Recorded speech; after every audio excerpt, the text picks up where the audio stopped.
Harav Mazuz Alav Shalom told a story, mamash, an unbelievable story. And if it wasn't told from him, it'd be hard to believe.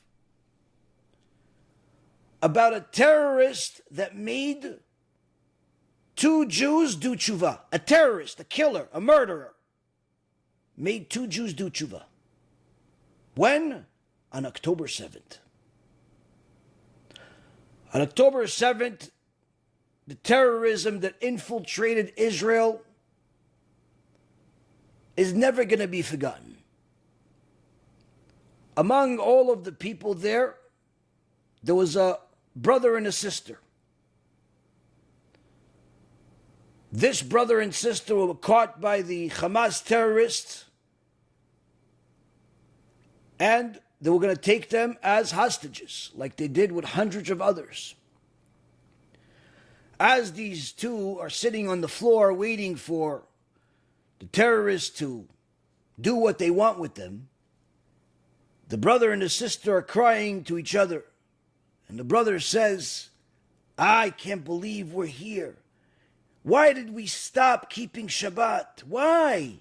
Had we continued keeping Shabbat like we did our whole life, we wouldn't be here. And of course his sister's crying, I know, I don't know why we did it.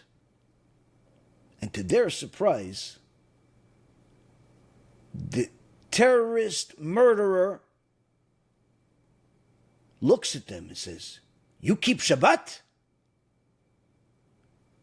And the Jews are like, we did, yeah. And the Arab looks at them with disappointment. He goes, so what are you doing here?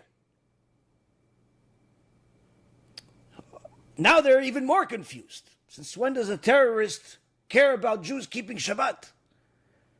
Well, you know, we're keeping Shabbat our whole life, but I don't know, lately people told us about this party and we decided to come, even though it was on Shabbat. You know, why? The Arab terrorist tells them, I know Jews that keep Shabbat. They're good people. I worked at Yeshivat Ponovich for many years, and I know those Jews over there, they keep Shabbat, they're good people. They're not like these people over here that go to the party. What are you guys doing here?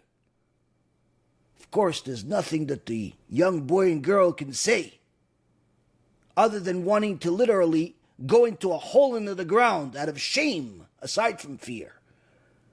And then to their surprise,